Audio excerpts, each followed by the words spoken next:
Hello and welcome to Hey Team TV. Right guys, we had such good feedback on the last video where we discussed beef. We thought we'd do another one. This isn't beef, this is half a lamb. This is exactly half a lamb of all the bits that you would get. Now, thank you all for all the feedback. We're going to go into this a little bit more in depth. Starting off with a big point of, if any of you are thinking of wanting to get into ag or have a small holding, some of the easiest animals to keep are sheep and pigs, and they're easier to shift because there isn't so much meat. Cattle is a little bit more on the beef side of things because obviously 8/8 of beef is a lot of meat shift, isn't it? Yeah. And things can get a bit complicated with that, can't they? Yeah. With beef, it's not as easy as lamb or pork. So you want to talk about the lamb and pork side? Yep. Because it's easy. No, if you are thinking about getting into this, then I would say to start with pigs or lamb, just a couple. If you're a farmer and you've got, a few paddocks or hilly ground that you top, get a few sheep in, and it just proves you can do it this way. Remember, sheep is low input. You don't need to give them anything. Just put them on that ground, grass fed. It's so easy, low input, and the cutting costs and the packaging costs is cheap as well. I'm not going to go into figures or anything because it varies to county to county and slaughterhouses, this, that, and the other. But this is what you end up with. Just nice bits of your own local lamb. Another animal to think about is also chicken. Cheek. Meat chickens, to a certain quantity, you can slaughter yourself and butcher and package. I can't remember the figure. You guys would have to do the research on that. But there is a amount that you can kill within a year and do it yourself, which is another thing to think about. Okay, now, when starting this sort of thing, one of the biggest things I would say to you guys that are going to do it for the first time is taking a deposit. Yeah. Right? Take the deposit. The deposit is easy money. And it's easy money when things go wrong. So you take a non-refundable deposit that commits the customer to you. If the customer then decides to pull out, you keep the money. How much deposit you want to ask for is up to you. If we were taking deposit, and I will go through the figure, roughly I sell half a lamb at £80 a lamb, or £80 a half. Now, a deposit I would take would be about 20 to 25 quid. It's not the end of the world for the customer, but if a customer pulls out on you, the deposit is left with you. Does that make sense to everyone? Yeah, don't feel sorry for them and give it back, because that's not the point. Right, but it's only happened to me twice. How many to you? Quite a few times, but with beef, I'll just go back onto beef a minute. When we do it with beef, I charge my customers £75 deposit. I mean, that's not a heap of load of money compared to what we sell the beef for, but if I've had 2 or 3 customers pull out on that, I've made money for my well, basically it's a ball ache, because you've got to then go and find 2 or 3 more customers to buy that. So the money is important in this, because you could end up with half a lamb, half a pig, an eighth of beef that suddenly you might have to chuck away or keep for yourself. But that's not the point why you're doing it. You're doing it to sell your product. And valuing your time is a huge thing that is undervalued in agriculture. Time is the #1 priceless commodity on the planet. You can't get any more of it, right? It is what it is. So if someone's going to waste your time, take the money. Some of you might think you guys are a bit harsh on this. It is what it is. As long as you're upfront with the person and go, right, deposit is this amount, it's non-refundable, it's to make sure you're locked in and you want the product, awesome. It also does help them out on the beef side, because beef is a lot more money. If they pay a £75 deposit, they don't have to find a lump sum when they pick up the meat. if that makes sense to everyone. So you've actually then cut down the price for them because they paid it in 2 stages. So then you're helping the customer. Lamb, not many people pull out on lamb because it's fairly cheap. It's fairly cheap. Same with pork as well. Pork's what, usually 120 Yeah, I mean ish. 120. Yeah, go to 120, 130. We're gonna give you It's just- issues because it our prices ranges, are our prices, and it ranges across the country anyway. What people charge. right? But also, as you're starting, we started at a price, I'm going to say roughly at like £200 an eighth, and as the years have gone on, we've built up to where we want to be. So it's a bit of a long game. It's not a short game, right? So don't think, oh, I'm going to go in at this price that they put in. You want to go in at a price that is fair. It is not undercutting anyone else around you, because else you're just destroying. Yeah, the whole lot. Yeah, you're just destroying the whole lot. You either go in at someone's base price, or if you haven't got anyone doing the same thing around you, you go in at the price that you want to start at, and then you build it up. If that makes sense to everyone. But do not be an undercutter, because the pet hate of everyone's. Like, if you go in undercut, you run out of whatever you're selling. Yeah. One of us comes in, we sell a bit more. At the end of the day, if I put it in perspective in bales, if someone's selling a bale at £40 a bale and someone's selling a bale at £25 a bale, you soon work out when the £25 a bale runs out, the guy selling one at 40 is nearly making twice the money he is on one, right? So if you're selling at 25, you will never ever catch up the guy selling at 40. It's not going to happen. So the guy selling at 40 can make half as many bales and make the same amount of money as the guy at 25 making double the amount. The guy at 40, his machinery is under less stress. He's probably going to have better machinery. You see where we're all going with this? So you've got, agriculture has massively got to start staying at a bloody baseline and not going under it and screwing each other over. Just a quick one to go through the cuts, what we get, because we didn't do that with the beef, so we're going to do it with the lamb now. So this is your typical half a lamb. So what you get is, you get your shoulders, so you get a nice shoulder there. So you have a shoulder, you obviously your leg. Obviously we half ours. I don't know how people ever do it. Some people leave them as a whole leg. We half ours, and obviously the chump chops. Nice lot of chump chops there. Your loins, obviously your chops, proper chops with bone in, and more chump chops there. So that's the chump chops, your top of your leg. And obviously we don't like no point the breast. I mean, a lot of people like the breast rolled, and then they cook it. We have ours minced because it's just easier. You know, you can make lovely burgers with that. But the customer has the choice. Yeah, in that. You can do what you like. You know, the customer can make these into burgers if they wanted to have burgers.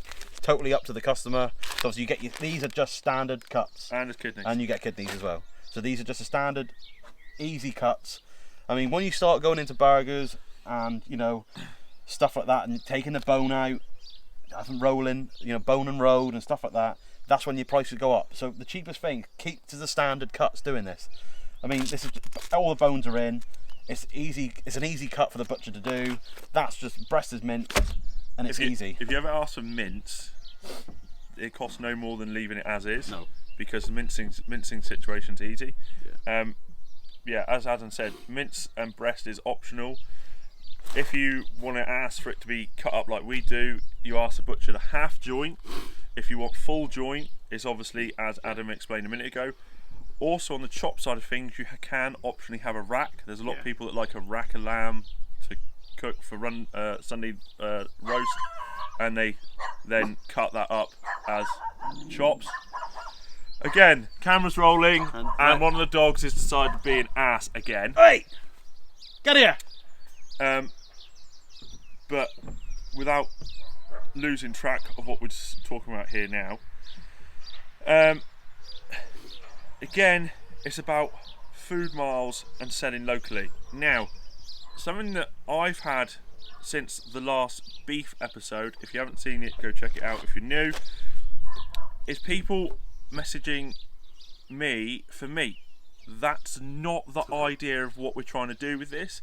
The idea is that wherever you are in the country, on the planet, you have got a local farmer down the road that would probably be willing to do the same thing we are for you. So recently, I've had a few messages from some of you guys on the tube asking about meat and meat prices. Could we send it up to you? That is not what we're trying to do. It's not the point of what we're trying to do here. You have got a local farmer just down the road from you. He's probably going to be just as willing to sell beef, lamb, pork, chicken, eggs, milk, anything. All you've got to do, if you're not in ag, is go see him. Those of you who are in ag, get on Facebook Marketplace, free advertisement. Get on. I have seen meat boxes sold on eBay, but put in pickup only. That makes sure you keep the mileage down where your customer's coming from, and you're not like sending meat from John O'Groats to Land's End. I can't go on about Facebook Marketplace enough. It's one of the easiest places to sell. If someone is not your friend or isn't like a second or third time customer, definitely take a deposit. But at the moment, again, as we said before, this is one of the biggest opportunities for agriculture to take leaps forward in selling food, because again, pubs are shut, there's no sport, there's nothing going on, no holidays, not allowed anywhere. Yes, they've laxed some rules, but still, it still applies. Yeah. Not enough people out in shops. Well, if people can get meat delivered to them, think about this, if people can get meat delivered to them, or they can pick it up from somewhere where they can buy it at bulk, like this, at the moment, they will do it. Yeah. We sold the last bullock we sold in 45 minutes between the two of us. Yeah, and we got another one on order now. We got another one on order now. We haven't advertised it, but 3/8 have already sold. Lamb, we sold 5 lambs in 16 hours. Yeah, gone. 16. It wasn't even a day. This is the time to sell your produce. Right, and we do this as a hobby. Yeah, this is just a little bit on the sideline. It's like now, I can deliver this tonight, and literally money's in my bank, and I go and just leave it on their doorstep, and that is it. It's easy, and this is what they love. No one's got to go anywhere. We take it to you, and it's fresh local produce, just literally from up the road from them, which they love. Food, like Justin said just a minute ago, is food miles yet again. That is so low and close to them. And again, on your social medias, all of you have your own individual. You can link your customers up to that, and you can show pretty pictures of a lamb grazing, a sheep grazing, or cow grazing, anything. Show a picture of what they're going to eat is treated. Yeah. So if it is treated right, it would just sell because they go, oh, it's had a lovely life, blah blah blah blah, and it just works for them. It just ticks all the right boxes. One man in love with his dog. Right, I hope you guys have heard what we're saying. Like, it's going to rain on some deaf ears, but there's going to be like 10% of you that really, some of this like really impacts, and hopefully everything we say helps you. But like, go out and do it. A couple of you again messages on YouTube like, oh, what happens if I get it wrong? You got to fail to move forward, right? And I know that sounds ridiculously like I don't want to fail, but you got to fail to move forward. You're going to make a mistake. You might get your pricing wrong. You might get overcharged for a butcher after you set your price to your customer. Something may happen. You might not make the markup you want the first time, but you got to do it to learn. Like we had mess ups, didn't we? Yeah, you learn as you go. As you go, it's quite, it's not. It is easy, and it is easy. Once you start getting your customers and stuff like that, it is easy. The first time you do it, you will mess up. No doubt about it. You're gonna mess up with different cuts, people messing you around. Having not killing enough lambs for the amount of people you got. You will learn. We've learned the hard way, but yeah, we've got there. Like, we learned the hard way. We sold a bullock, all 8/8. We didn't take deposits. It was one of the first ones. Yeah. Well, I think it was the second one. Yeah. And 4 8s pulled out on us. Oh, and here's your excuses. Oh, I forgot it was coming. Or not room in my freezer. That's the best one. There's not room in my freezer. There's not room in my freezer. There's I haven't got the money this month. Blah blah blah blah.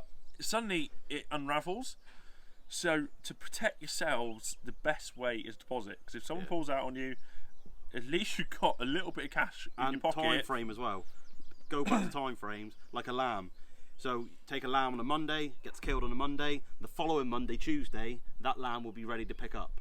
A bullock. I mean, a bullock will be totally down to you how long you want that bullock hanging. But you've got to give that customer a time frame for them to, it gets killed on this date and then it'll be ready the following week, whatever date you come into. But they give that customer that date because that does give that customer, money to get to you, if that makes sense. And as Adam's going from what Adam's just said there, also with the customer, communicate. Yeah. Massive communicate with the customer. So from the point of taking deposit, you let them know lambs have gone, beef has gone, which is like a polite way of saying it's going to get killed. Get ready, get your money out. Because a lot of customers don't want to hear the barbaric side of things. It's getting killed. Lamb's gone, sheep's gone, be ready in a week. 2 days before, give a little polite text message, picking up the lamb in 2 days. Yeah? Day before, lamb will be ready to be picked up tomorrow at a time, or I can deliver at these allocated times. So then you've got communication with the customer and everything works smoothly. But I think we banged on enough in this video. Yep, got a rant. If you want more on this side of thing, and we'll be happy to talk about milk and beef and lamb and anything else you guys want to talk about. We do get back to you. We will message you. So Twitter, Snapchat, and Instagram, and now Facebook, and now Facebook as well. So give us a message on either one of the platforms, and we will get back to you if there's anything we've missed or you want to know more or whatever. If you haven't yet done so, please hit that subscribe. Ring that bell. Good thumbs up or thumbs down. And leave us a comment below on anything that you guys want to know. But until next time, cheers. Thank you very much.